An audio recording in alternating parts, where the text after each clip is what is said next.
크게 아멘으로 화답합니다. 할렐루야. 따라 하시겠습니다. 용서로 열어가는 새 시대.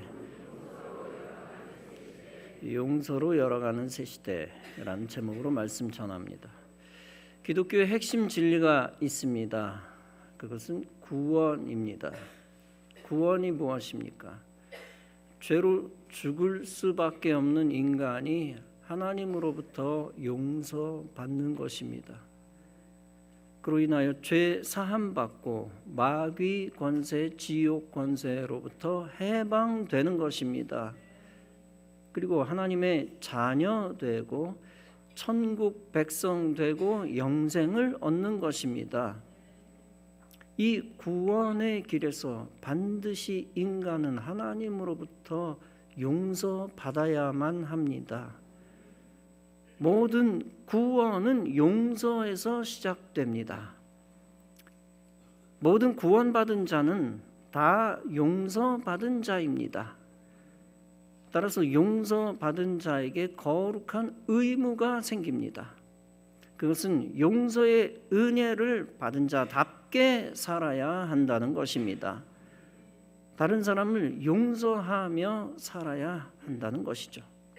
본문은 말씀합니다. 너희는 모든 악독과 노함과 분냄과 떠드는 것과 비방하는 것을 모든 악의와 함께 버리고 서로 친절하게 하며 불쌍히 여기며 서로 용서하기를 하나님이 그리스도 안에서 너희를 용서하심과 같이 하라.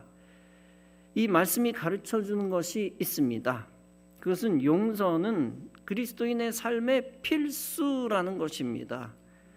그리스도인은 마땅히 상대방, 이웃, 성도를 미워하지 말라는 것입니다.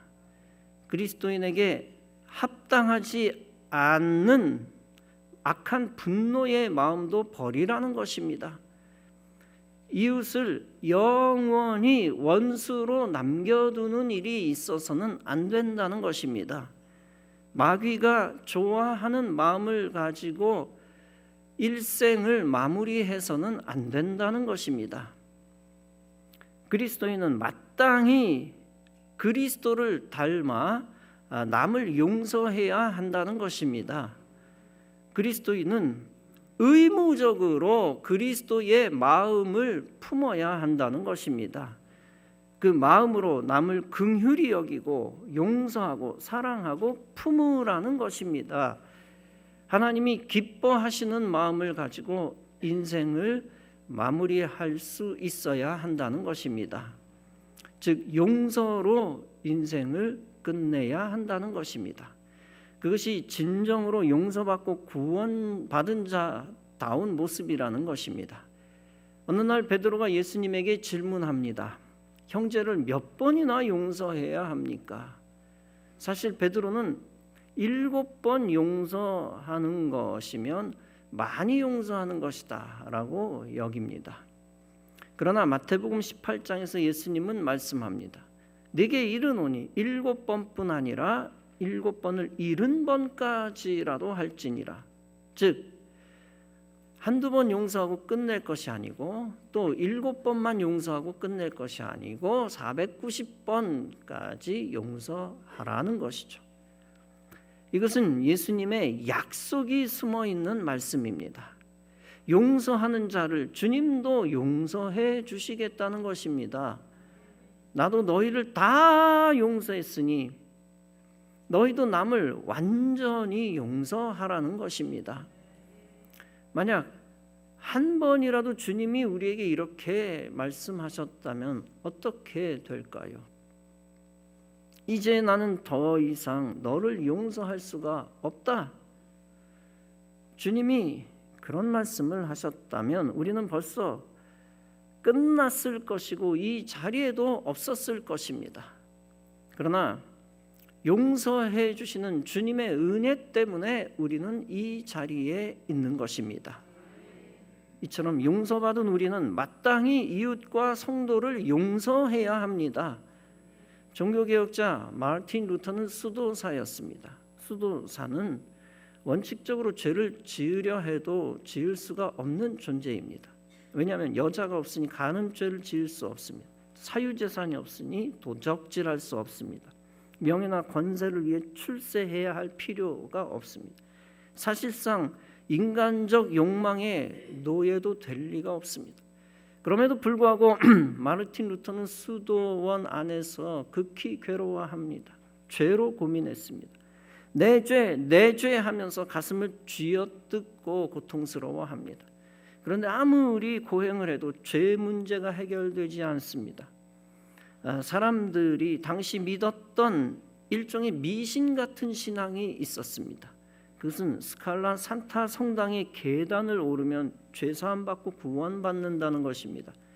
루터도 그 계단을 무릎으로 올라갔지만 아무런 심령의 변화가 없었습니다. 그때 마치 큰 불빛을 보는 것처럼 말씀이 귀에 들렸습니다. 의인은 믿음으로 말미암아 살리라. 여기서 그는 놀라운 진리를 깨닫습니다. 즉 수백 개 계단, 수천 개 계단이 사람을 의롭게 만들어주는 것이 아니라는 것입니다. 반대로 오직 의로움은 믿음을 통해 하나님이 주시는 은혜라는 것입니다. 그 사실을 깨닫고 믿고 그는 하늘 문이 열리는 경험을 합니다. 우리도 똑같이 예수님 믿고 의롭게 되어 천국 백성 되었습니다. 예수님이 우리의 모든 죄를 사해 주셨기 때문입니다. 이렇게 죄사함 받은 우리들이 마땅히 해야 할 일이 바로 용서하는 것입니다. 주님의 용서를 받은 이들은 마땅히 사람들을 용서해야 합니다. 그것이 구원 생명을 얻은 자들의 신앙 양심입니다. 영원히 형제 자매를 미워하는 것은 예수님의 뜻이 아닙니다. 구원받은 자라도 사람을 영원히 미워하면 천국의 기쁨이 사라집니다. 그리고 구원의 은총을 욕보이는 것이 됩니다. 우리가 오해하는 것이 있습니다. 용서하면 내가 손해보고 내가 힘들어지고 내가 불편하다는 착각입니다. 용서는 다른 사람을 위해 내가 희생하는 것처럼 보이기 때문입니다. 그러나 용서는 깊이 보면 남을 위한 것이라기보다는 나를 위한 것입니다. 용서함을 통해 주님의 평강이 내게 내려오기 때문입니다. 이제 우리는 오늘 한 해를 마감합니다. 마지막 유종의 미를 거두기 위해 필요한 것이 있습니다. 그것은 미워하는 마음, 증오를 청산하는 것입니다. 완전히 남을 용서하고 새 날과 새해를 맞이하는 것입니다. 용서를 해야 축복의 문이 열리며 출발이 순조롭기 때문입니다. 그리스도의 사랑으로 용서할 때 하늘의 축복이 땅에도 임하기 때문입니다. 사랑하는 성도 여러분, 용서는 하나님의 의를 이루는 놀라운 능력입니다. 만약 우리가 용서를 실천하지 않으면 우리는 우리의 계획을 이룰 수 없습니다. 하나님이 우리를 도우셔야만 우리의 계획도 이루어집니다. 반드시 사람을 용서한 후에만 진정 우리는 우리의 계획을 이룰 수 있습니다. 그러므로 원대한 계획을 만들기 전 용서를 실천해야 합니다. 악한 관계를 청산하고 관계를 회복해야 합니다. 먼저 남을 마음으로 용서하고 실제 삶에서도 선대해야 합니다. 그때 하나님의 의가 내려오고 하늘의 평강과 복이 내려옵니다.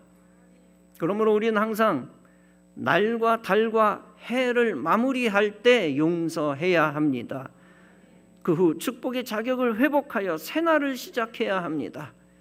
용서한 후 1년을 시작하고 용서한 후 한 달과 일주일을 시작해야 합니다. 주의 일을 할 때도 누군가를 용서하고 나서 해야 합니다. 용서하여 관계를 새롭게 한 후 헌금하고 예배드리고 찬송해야 합니다. 그래서 마태복음 5장에서 주님은 말씀합니다. 예물을 제단에 드리다가 거기서 네 형제에게 원망 들을 만한 일이 있는 줄 생각나거든 예물을 제단 앞에 두고 먼저 가서 형제와 화목하고 그 후에 와서 예물을 드리라. 예수님의 비유 속에서 감옥에 갇힌 두 사람이 나옵니다. 한 사람이 예를 들어 임금님으로부터 1억 원을 빚졌습니다. 임금님이 불쌍히 여겨 탕감해 주었습니다. 그런데 그가 감옥에서 나와 자기에게 100만 원 꾼 사람을 만나 독촉합니다. 야, 너 아직까지 내 돈 100만 원 안 갚았어? 그러면서 그를 감옥에 쳐넣습니다. 이 이야기가 임금님의 귀에 다시 들어갑니다. 임금님이 노발대발하여 자기에게 1억 원 꿨던 사람을 잡아옵니다. 그리고 그를 다시 감옥에 쳐넣습니다. 여러분, 이 못된 1억 원 빚졌던 사람이 풀려나는 유일한 방법은 무엇일까요? 첫째, 임금에게 다시 사죄를 구하는 것입니다. 둘째, 자기에게 100만 원 빚진 자를 탕감해 주는 것입니다. 이것이 예수님이 비유로 말씀하신 용서의 영적 원리입니다. 마태복음 18장에서 예수님이 말씀합니다. 너희가 각각 마음으로부터 형제를 용서하지 아니하면 나의 하늘 아버지께서도 너희에게 이와 같이 하시리라. 이 말씀이 근본적으로 가르치는 신앙적 교훈이 있습니다. 그것은 하나님 사랑을 풍성하게 받은 자는 사랑을 의무적으로 실천하라는 것입니다. 즉 용서의 계명을 실천하여 그 계명을 다 이행하라는 것입니다. 그 의무를 다하지 않으면 은혜를 기대하지 말라는 것입니다. 하나님 주시는 용서를 더 이상 받지 못한다는 것입니다. 이처럼 우리가 회개하고 용서할 때에 불행한 길을 가지 않게 됩니다. 반대로 형통의 길을 다시 열게 됩니다. 마태복음 6장에서 예수님은 주님의 기도를 가르치십니다. 우리가 우리에게 죄 지은 자를 사하여 준 것 같이 우리 죄를 사하여 주옵시고, 이 말씀을 오해해서는 안 됩니다. 우리도 남을 용서했으니 하나님도 우리를 용서해 주십시오가 아닙니다. 이것의 진정한 의미는 다음과 같습니다. 우리가 그 사람을 용서한 방법처럼 주님도 우리를 용서하시기를 원합니다. 이 주기도문이 가르쳐주는 원리가 무엇입니까? 즉 우리가 하나님의 은혜를 많이 받는 비결입니다. 그것은 남을 적극 용서하는 것입니다. 우리가 신앙생활하면서 중대하게 착각하는 것이 있습니다. 그것은 내가 좋아하지 않는 사람을 결코 사랑할 수 없다라고 하는 착각입니다. 하나님이 우리에게 사랑을 가르치시기 위해 하시는 것이 있습니다. 그것은 내가 좋아하는 사람만 하나님이 내 옆에 많이 보내주시는 것이 아니라고 하는 거죠. 하나님이 사랑을 가르치시기 위해 하나님이 우리 주변에 두는 대상이 있습니다. 다름 아니라 사랑스럽지 않은 사람들입니다. 그들을 우리 삶 가운데 그들을 얼마든지 불러들이십니다. 골로새서 3장은 말씀합니다. 누가 네게 혐의가 있거든 서로 용납하여 피차 용서하되 주께서 너희를 용서하신 것 같이 너희도 그리하라. 이 말씀이 가르쳐주는 교훈이 있습니다. 그것은 그리스도인의 마음은 극단적으로 두 마음을 품을 수 없다는 것입니다. 즉 누군가를 아주 사랑하면서 누군가를 아주 증오하는 모순입니다. 그것은 인격과 신앙에 다 해가 됩니다.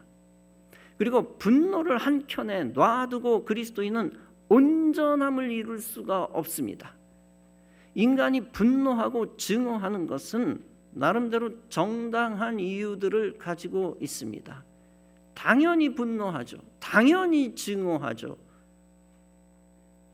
그러나 성도는 과거를 떨쳐버리고 주님의 마음을 품고 현재를 살아야 합니다. 그리스도의 사랑을 완성하려면 과거의 쓴 뿌리에 집착하지 말 것입니다. 증오를 불러일으키는 과거로 향하는 마음을 닫아야 합니다.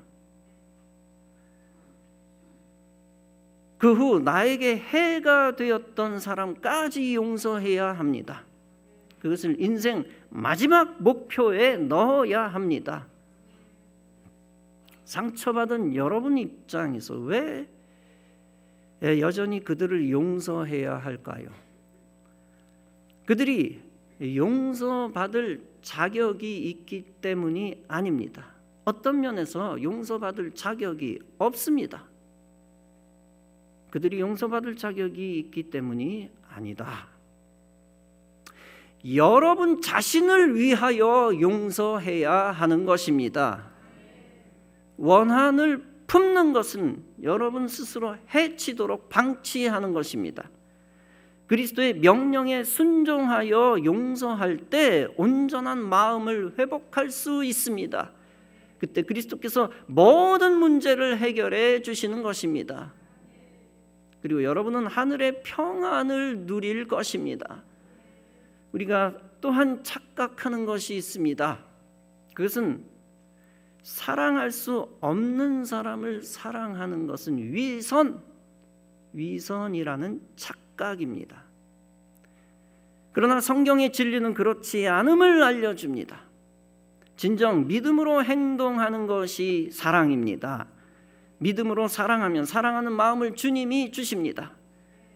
그것이 사랑하라는 계명에 믿음으로 순종하는 것입니다. 즉 사랑 계명은 생각이 아니라 행동입니다. 열정적인 사람처럼 행동하면 열정을 느끼게 됩니다. 행복한 사람처럼 행동하면 행복을 느끼게 됩니다. 찡그리며 다니지 말고 얼굴을 펴고 미소를 지으면 평강이 옵니다. 예수님처럼 사랑스럽게 행동하면 결국 사랑의 열매를 만듭니다. 누가복음 6장에서 예수님은 말씀합니다. 너희 원수를 사랑하며 너희를 미워하는 자를 선대하며 너희를 저주하는 자를 위하여 축복하며 너희를 모욕하는 자를 위하여 기도하라. 따라서 성도는 원수를 너그럽게 봐주어야 합니다. 에베소서 4장은 말씀합니다. 오래 참음으로 사랑 가운데서 서로 용납하라.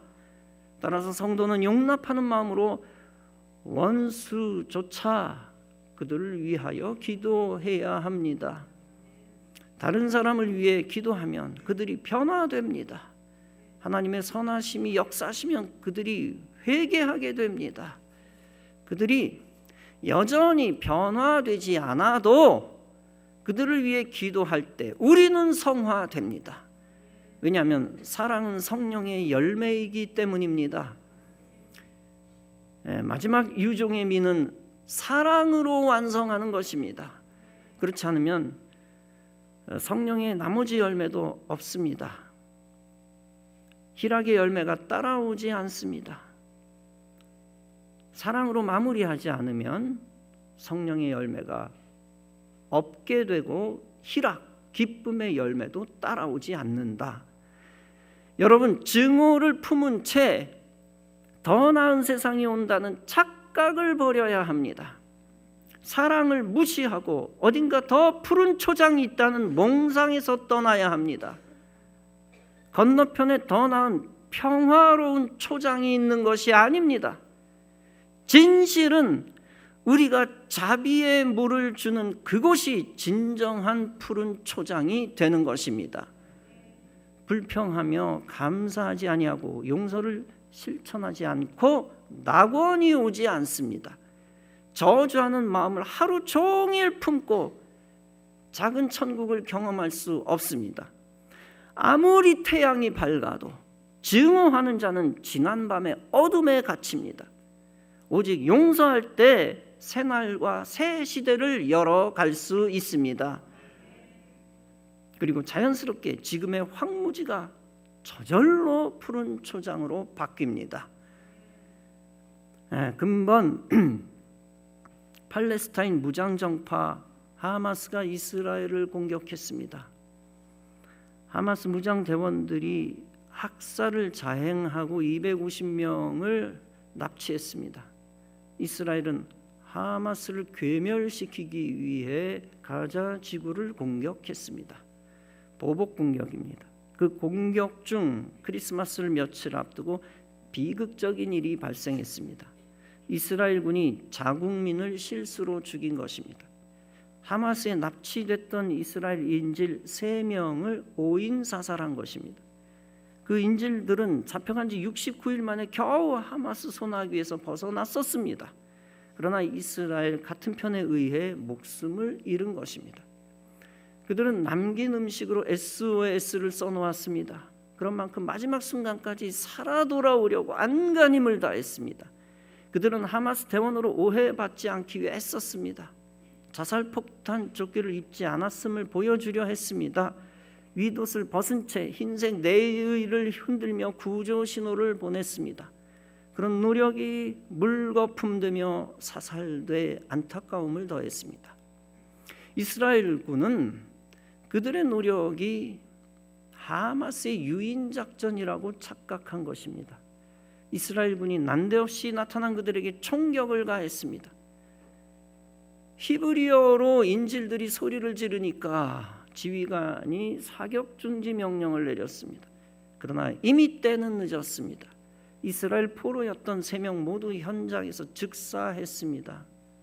28세 음악가인 요탐 하임, 26세 컴퓨터 엔지니어링 전공 학생 알론 샴리즈, 그리고 22세 노동자인 사메르 탈랄카였습니다. 그들을 오인 사살한 이스라엘군은 비슬라흐 여단 17대대 병사들이었습니다. 그들은 이루 말로 다 할 수 없는 죄책감에 시달렸습니다.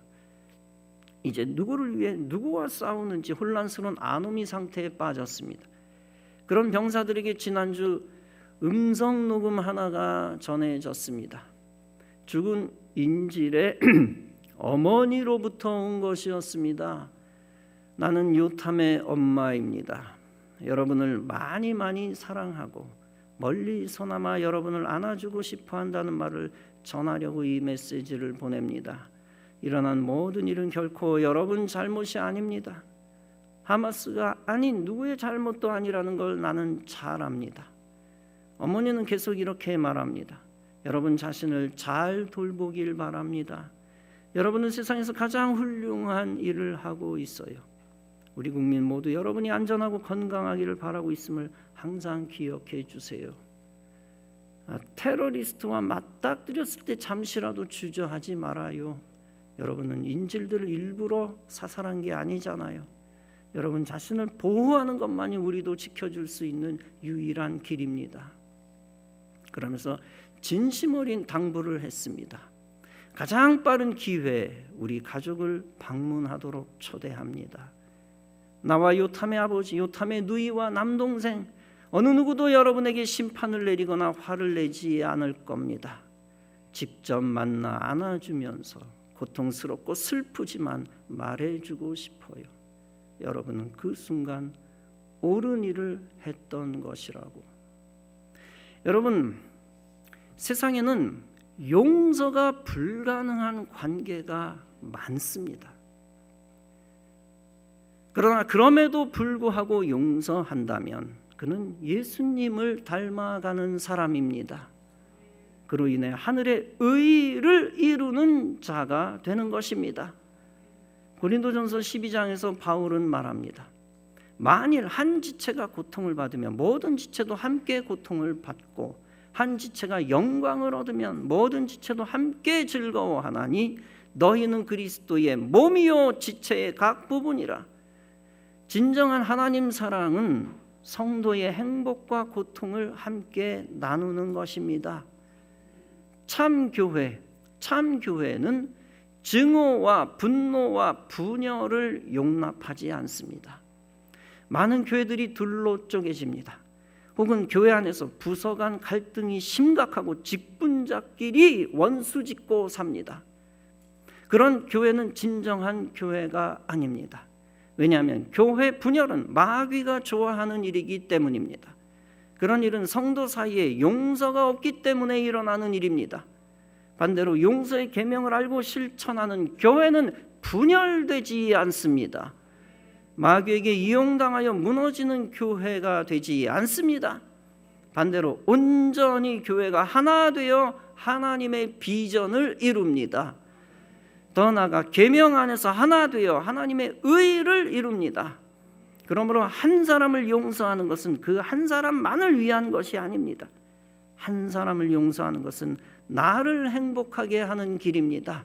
그리고 교회를 마귀로부터 지켜내어 교회를 강하게 하는 위대한 일입니다. 사랑하는 성도 여러분, 여러분 모두 한 해를 마감하기 전에 반목과 분열을 청산하시기 바랍니다. 용서의 영이 임하는 축복이 넘쳐나기를 바랍니다. 그 거룩한 용서의 영으로 사람들을 용서하여 한 해를 가장 아름답게 마무리하시기 바랍니다. 용서의 계명에 순종하여 그리스도의 성화를 이루어 하나님 부어주시는 축복의 그릇을 준비하여 새해를 맞이하는 성도 여러분 다 되어지시기를 주님의 이름으로 축원합니다. 기도하시겠습니다.